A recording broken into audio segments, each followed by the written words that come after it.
Plutus Sports Analytics is a company based on minimizing the uncertainty in sports betting to help you maximize your profit. Newfoundland's first sports analytics team provides daily predictions for all Major League sports so you can win big. Whether you want to hit MLB picks out of the park or get a slam dunk on your NBA betting tickets, Plutus is a company of choice. Head to PlutusSportsAnalytics.com. That is PLUTUS sportsanalytics.com and use promo code JSP20 for 20% off their deadly service. And now, let's get to the show.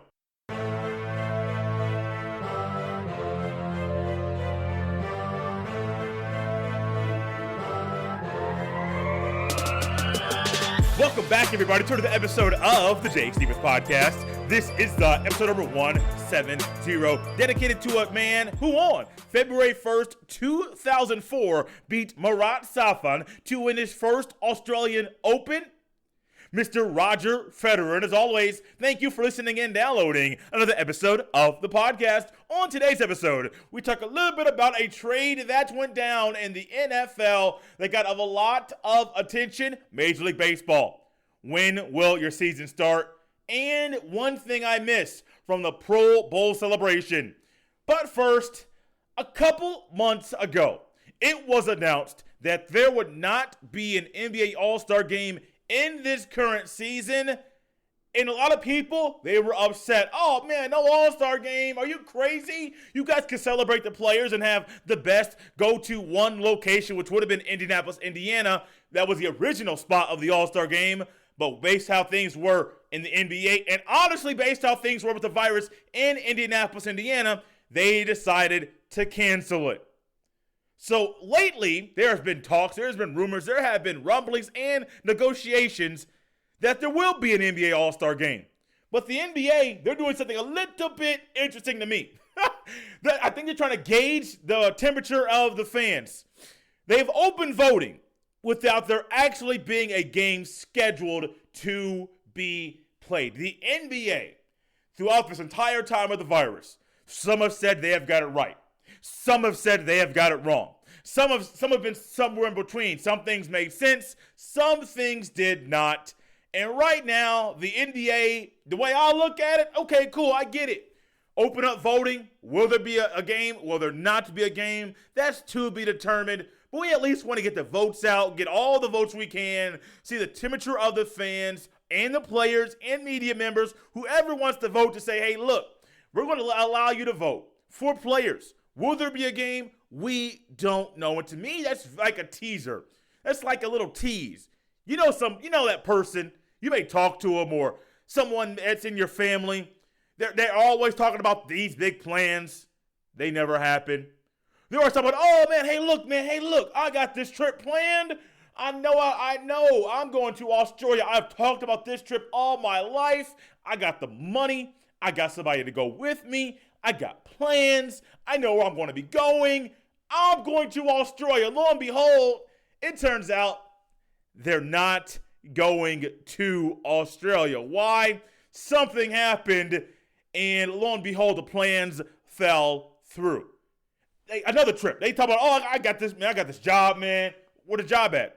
Like, thought your first date was yesterday. Man, you see, man, things happen, man. Me and the boss had a little phone call, and things didn't go down the way that I like it. Oh, man, look, hey, I heard you got this girl. Where that girl at? You see, what had happened was, anytime somebody says, you see, what had happened was, they're going to have a story. They probably made it up. And it's something that you're just going to dismiss because you don't want to hear any part of it. The NBA right now, they're teasing fans. They're teasing fans very well. Oh, y'all, hey, look, we gonna have this all. There's a possibility of us having an All-Star game. We want y'all to vote for the starters, 5 and 5, 5 East, 5 West, or 10 total. We want y'all to vote. But see, we don't know if it's going to be a game or not. But we want y'all to vote. Voting is opened up. We just want y'all to vote. NBA's like, okay, cool. We don't know what's going to happen. We got to negotiate this thing. But, hey, we still want the fans to vote. We still want the fans to vote. The game is possibly, can't say yet, possibly going to be played the weekend of March 6th through the 7th in Atlanta, Georgia. No, don't go to Indianapolis. No, they got the Big Ten Conference tournament. They got the NCAA men's tournament. They have D2 and D3 men's tournaments on the men's side as well. Hey, no, don't go to Indianapolis. Let's go to the ATL. Y'all don't want these players to go out to those nightclubs and go out to anywhere, but let's go to Atlanta, where the nightlife is everything. Oh, see, that makes a whole lot of sense. We're going to tease the fans and the players too. Oh, there might be a dunk contest and a three-point contest. Whoo, I'm here for it. But hey, nothing is set in stone. We're going to throw this little thing out there. You know how it was with a dog? You try to tease, you got a little treat and you're teasing a dog, pulling them around the entire house. The NBA is doing that right now. They are teasing fans. As someone that normally starts watching the NBA basketball around the All-Star break, that's normally when my season starts. But don't tease me, man. I've been teased enough in my lifetime. Don't tease me. The NBA is teasing fans right now. Some of y'all love it, but some of y'all can't stand a second of it. Let's go ahead and take a trip to Los Angeles, California, because my man Matthew Stafford is going from Detroit to LA, and he has found a new home.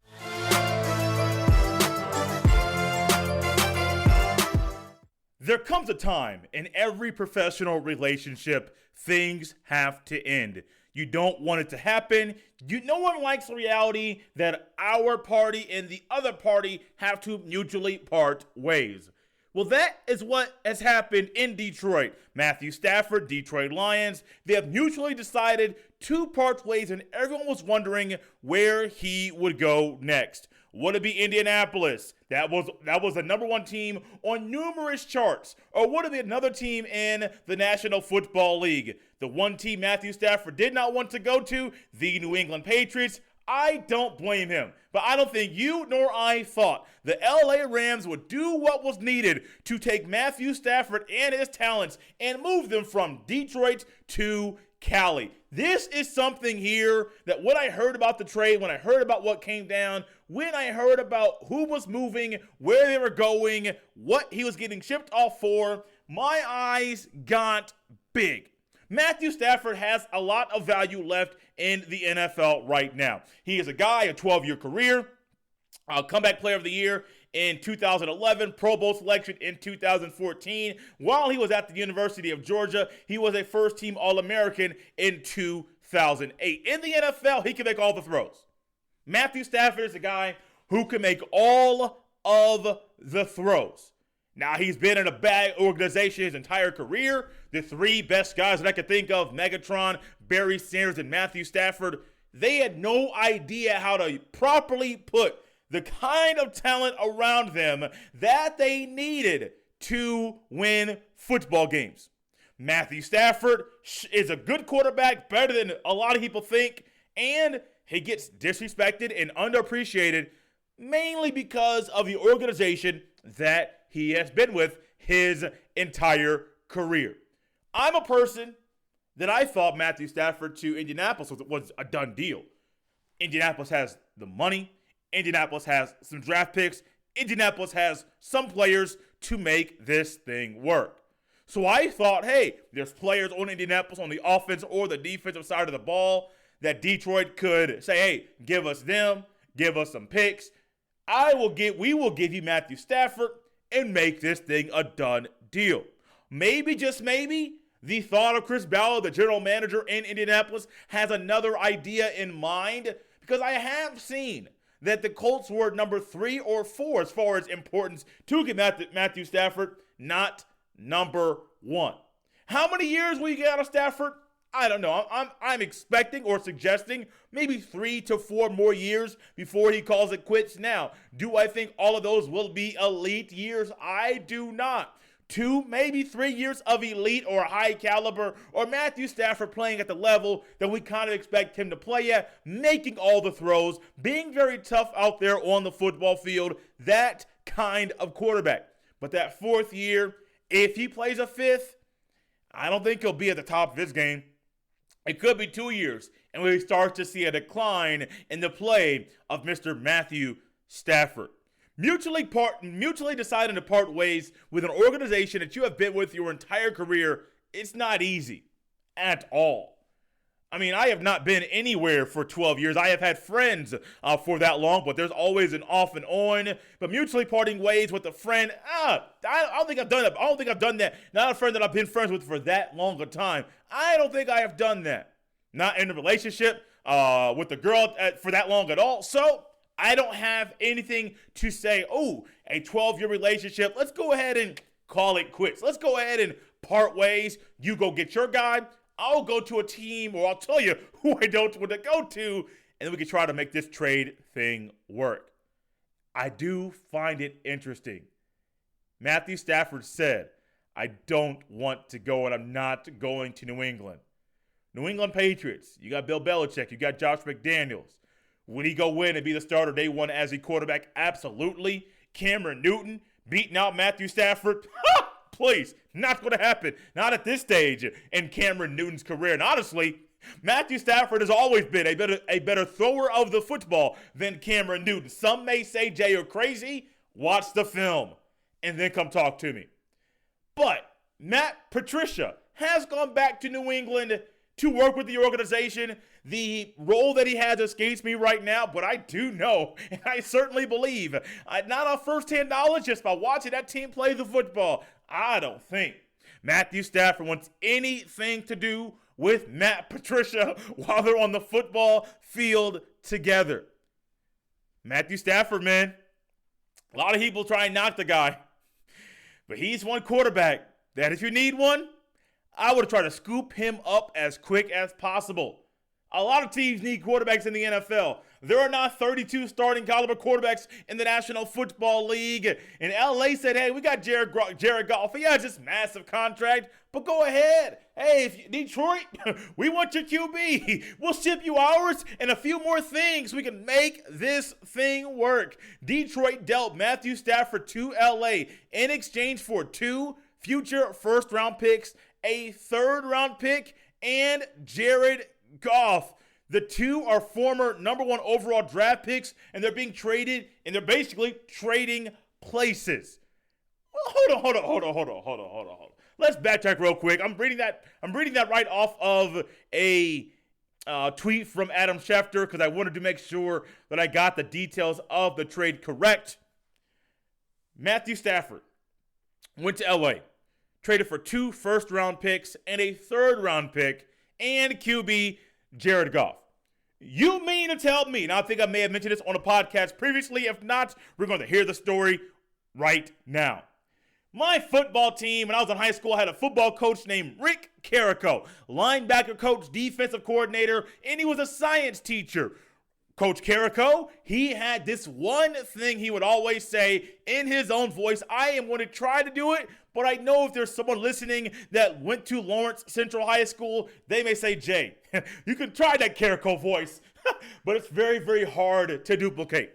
You mean to tell me, and I butchered it bad, but that was his saying. You mean to tell me, and honestly, man, I'm a sophomore, junior in high school. If he said that to me, this man was in his 60s, 50s maybe. He looked like he was in his 60s, 65, maybe 70 years old. But if he said that to me, you mean to tell me, we would just start laughing.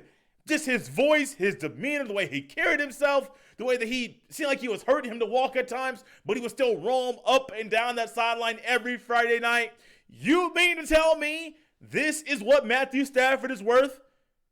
I was kind of surprised. I mean, just maybe, it is Jared Goff's contract. And they had to make all those moves for the contract. But at the same time, 2 first-round picks, a third-round pick, and Matthew Stafford, that's a lot. I mean, Jared Goff's a starting quarterback in the NFL, but I don't think he's one of in the top half. I don't think he's all that. He's shown that Matthew Stafford is a significant upgrade from the play of Matthew Stafford. Matthew Stafford is a significant upgrade over Jared Goff. But I don't think Stafford is worth all that. And speaking of being worth all that, how about Deshaun Watson? He's probably down there in Texas or wherever he is right now, probably somewhere where there's sunshine and you can have a little bit of freedom and just live life, working out, relaxing, working out, relaxing, waiting to see where he'll play the football next, still under contract in Houston, but he's sitting back thinking, all right, look, Detroit, they got rid of Matthew Stafford quick. He said he wanted to leave after I did. Now, there was a formal request that Deshaun Watson put out that he wanted to leave Houston, but everybody already knew for probably the past 3 to 4 weeks that Deshaun Watson wanted to leave Houston. He made that very, very clear before that request went in. Now, maybe he was behind the 8 ball and what needed to happen professionally and in the organization for that thing to take place. But Deshaun Watson sitting back thinking, look, hey, I'm better than Matthew Stafford.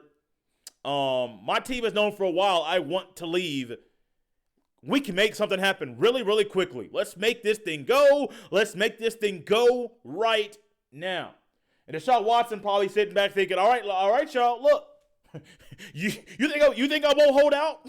I know how good I am. I know I'm worth more than that. Let's make this. I know I'm desirable. I know who I am. I know people want me on their team, and I know fans that are out there want me to wear their favorite color, their favorite jersey. I'm going to sit back and wait. I'm just going to wait. Just going to sit back, chill, relax, and just wait to see what happens next. And as soon as that trade went down, speaking of what happens next, as soon as that trade went down, I was on the Twitter, I was on the Instagram, a little bit on the Facebook, and people were out here talking about who won the trade. One of my pet peeves in sports, and I'll close out this segment with this. One of my pet peeves in sports, and trust me, there are many. Whenever a trade goes down, people are really, really quick to say, that team won, or this team won, or that player on that team won. Is a two-player trade to this team, and only one of them won the trade. People are really, really quick to say who won the trade. And I get it. We're in sports. I was with somebody on Saturday, and they had to drop something off at my house. We sat down for about an hour or so and talked and just caught up a little bit.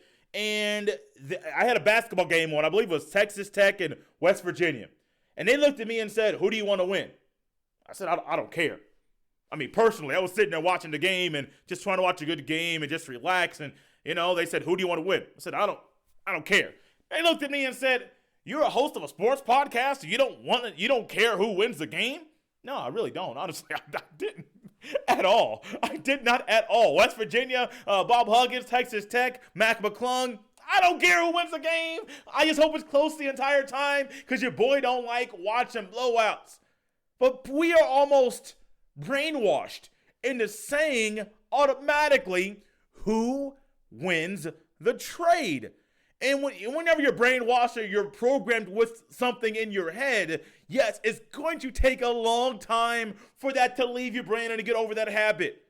I have strived for a long time to not think about who won the trade immediately. Some are saying Detroit won the trade. Some are saying LA won the trade. Let's go back to the NBA a few years ago. Paul George got shipped from the Indiana Pacers to the Oklahoma City Thunder. The Pacers got Oladipo and Sabonis. There were two future All-Stars from that point in time. Oladipo was now in Houston. That man has something else coming for him because he just keeps talking and turning into who Paul George was. At that time, people were saying, oh, the Thunder won the trade. The Pacers won the trade. Back and forth, back and forth. Why jump to conclusions then, and why do it now? Let's wait and see, one, how the two quarterbacks play in their new home, and two, who those draft picks come out to be the year that those are on the table. Yeah, Matthew Stafford to LA. I like it a lot. Jared Goff to Detroit. Not as good of a situation, but you're in a new home, a new situation, a new environment. Play the best you can, because if not, those fans in Detroit will boo you, and Matthew Stafford might be out there winning all the games.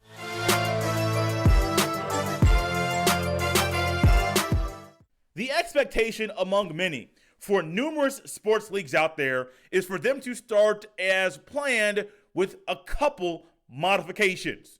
Basketball had to delay the start of the next year. but there's a couple modifications, but they're playing the basketball. The NFL season will start on time. The combine will not be a normal traditional combine, more virtual and regional, but they're still going to make certain things happen. The NBA All-Star Game, what we talked about previously, got canceled. There will be modifications if they decide to have one the weekend of March 6th and 7th in Atlanta, Georgia. Hockey delayed a little bit. You see what I'm saying? You see the drift college sports. Football was delayed, cancellations, postponements. Basketball, college basketball, delayed by some. Now, D2, D3, NAIA, they did start on time. That was not something that was talked about by many, but they did start on time. D1, no, we got to delay this thing. To me, it's very confusing why the lower level start on time, the higher level does not, but I don't make the decisions. And currently in Major League Baseball, the Major League Baseball Players Association is mulling over a proposal by Major League Baseball to delay the start of the 2021 season. And if the union does not provide a counteroffer early next week, spring training is likely to start in mid-February as scheduled. And this is an article that was written by Jeff Passan of ESPN. And I'm sitting back here wondering and thinking when I was on Twitter, I think it was on Sunday afternoon, looking at this, trying to see what news is out there. Baseball, why in the world would you not start on time? Why? You got NBA who was way more strict than any other league out there right now, to my estimation. Now, hockey, they're probably pretty strict with the NBA. They got dogs sniffing for the COVID. I don't know about any other league out there that's out there doing that. You may say, Jay, they do things different in Miami. Okay, cool. The Dolphins weren't doing that.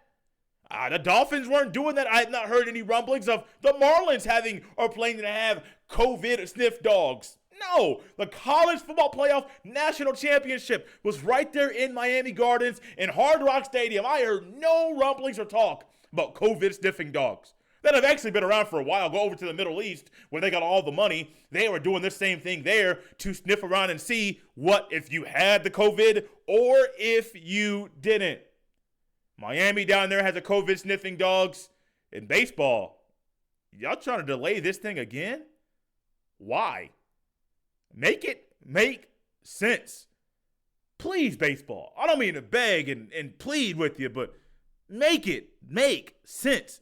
In 2020 and some of 2021, there was a lot of decisions that have been made. A lot of them.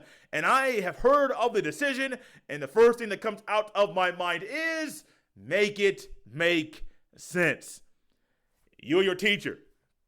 Teacher gives you an assignment, or your teacher starts giving out some instructions, and for some reason in your head, you're scratching your head wondering, where'd you come up with this?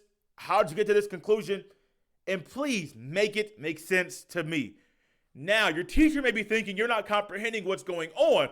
Honestly, in your mind, you could be right. You're comprehending everything that they're throwing at you. It just doesn't make sense because what they're saying doesn't make sense at all. So in your head, you're thinking, make it make sense. And maybe out of your mouth, when you're in school, you're younger, there are things you say that, well, you just kind of just come to your head and you spit it out of your mouth. That's kind of how things are right now with me with baseball. Hey, baseball, make this delay make sense. Are you afraid to travel? People traveling all over. People have been traveling all year, all 2020. Some people's travel plans did not stop, or they had to modify them. Speaking of modifications, they had to modify their travel plans and still got to where they wanted to be. Right now, people still traveling. People are going everywhere. I got a friend that just went to Tampa. I got one friend throughout this whole mess has gone to 3 different places in the US of A. And you worried about professional athletes traveling around? You can make things more regional and have more double headers if you want to. I hate the 7-inning idea, but that's baseball. They're trying to make things work. 7-inning double headers and having a runner on second base to start extra innings. I can't stand that either. That's not baseball. That's not how you do things. That's what y'all want to do right now. Make it make sense. And right now, Major League Baseball, y'all are doing a lot, making some decisions that don't make sense. And ultimately, you can't make it make sense. You want to make all the money? Go right ahead. Have things start on time. Spring training started on time. Opening day happened on time.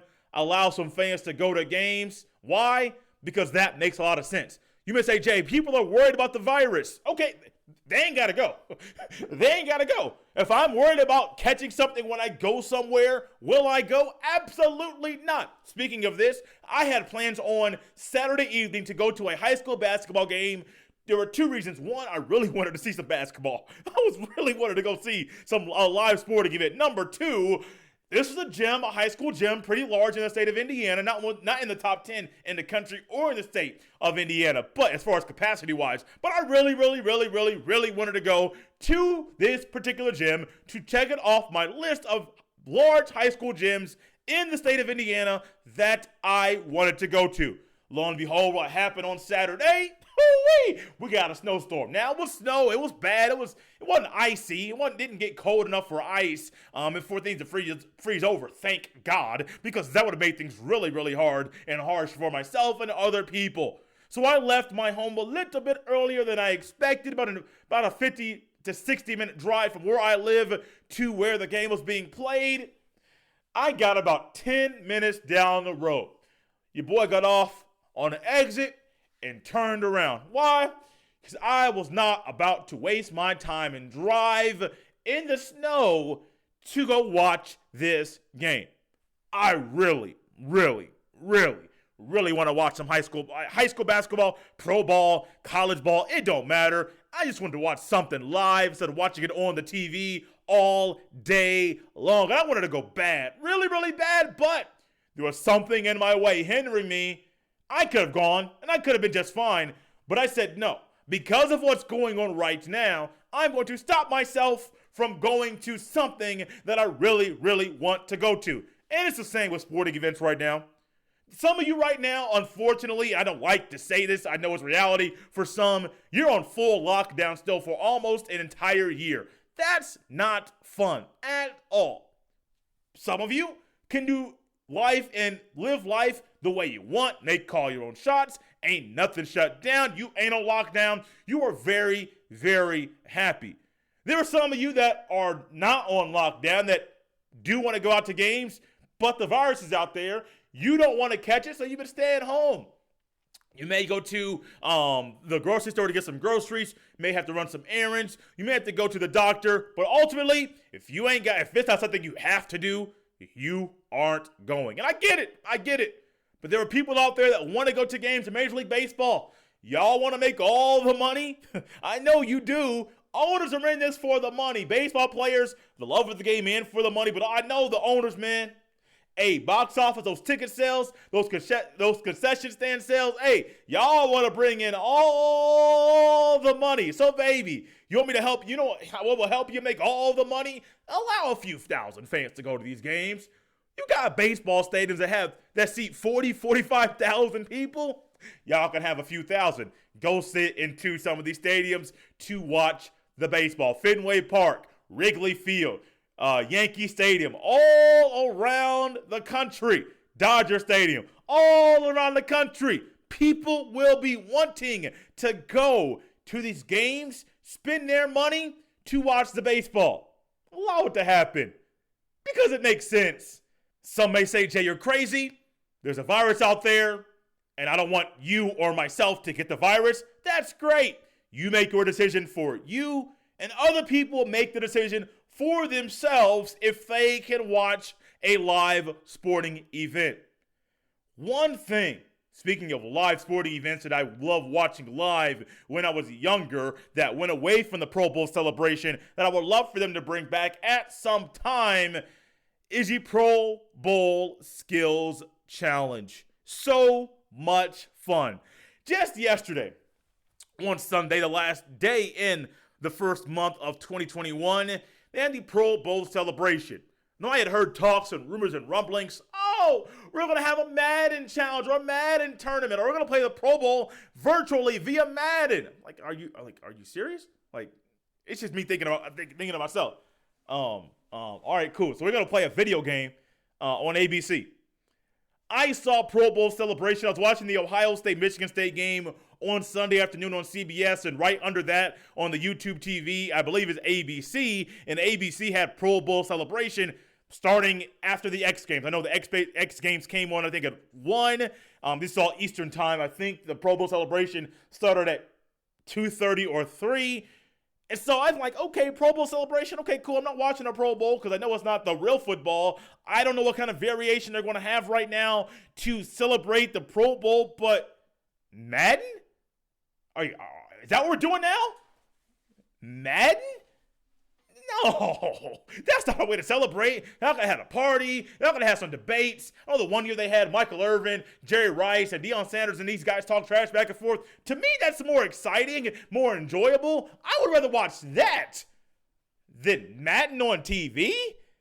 You want to watch something exciting that I think players and fans would enjoy a whole lot more than a Madden tournament or someone playing Madden on cable, national TV? The Pro Bowl Skills Challenge from a long time ago. They haven't had it for a while. I know Peyton Manning was there one year. Chad Ochocinco was there. Well, Chad Johnson at that time. I believe Larry Allen was there breaking some bench press record. They put 225 on the bench press and popped that thing out. Pop that thing out. Pop that thing out. Pop that thing out. And I'm sitting there like, hey, man, this is fun. I mean, if you're a youngster, I know there were some youngsters that listen to this podcast. Go to the YouTube. Type in like 2004, 2005 Pro Bowl Skills Challenge. That may be, I believe around that time, that'll be that. You'll see Peyton Manning. You'll probably see Kurt Warner. You may see Steve Young early on in the 90s. I forget if they did it at that time or not. You're going to see a lot of good receivers. You may see Joe Horn. I'm just naming off guys. You may see Isaac Bruce and Torrey Holt. Just naming off guys so that I love watching when I was a kid. And you may see some of those guys at the Pro Bowl Skills Challenge. Hey, it's fun. You got quarterbacks with paint on the ball trying to hit a bullseye. You have receivers trying to toe tap and make sure they get their feet in bounds. You got wide receivers catching balls from these quarterbacks, and they're having to go over objects, stationary objects, and make sure the ball goes over right arc and then drops right into the wide receiver's basket that he made with his hands and arms. You got these guys here bench press and pop. You want to see somebody bench press? Type in on the YouTube, Larry Allen bench press. And I hope I said his name correctly because Larry Allen played for the Dallas Cowboys a long time ago. And that man, oh my goodness. Woo-hoo-wee. Larry Allen was a big, massive man. Listed, now this is via the Wikipedia. 6'3", 325. His 40 time is coming up right now. Ooh. 40 time, 485 in the 40. He once bench pressed 700 pounds. So 6'3", 325, 700-pound bench press, 40-yard dash of 4.85 seconds, and a vertical leap of 30 inches. That's not human. That's not expected. But these are the things that you see at the Pro Bowl Skills Challenge of a long time ago. This whole tug-of-war and obstacle course thing that they have going on now with a normal Pro Bowl celebration, get that out the way. Bring back that old school stuff. Why? Because your boy Jay likes it, and I'm sure your younger and older fans will enjoy that a whole lot more than whatever you guys normally do during the Pro Bowl weekend. Thank you guys so much for coming back and enjoying another episode of the Jay Stevens Podcast. As always, you can follow me on Twitter at JStevens07. You can also send all of your emails to jstevenspod@gmail.com. Remember, guys, to subscribe, rate, and review. It's a great way for people that are searching for a new podcast to listen to come across this one. Then remember to always get the word out about the podcast via word of mouth. The things that we enjoy in life, we are more willing and somewhat wired to tell other people about. So no matter if this was your first episode or if you have been listening since episode number 1, be sure to let people know about the podcast. This has been episode 170 of the Jay Stevens Podcast. I will see you next time.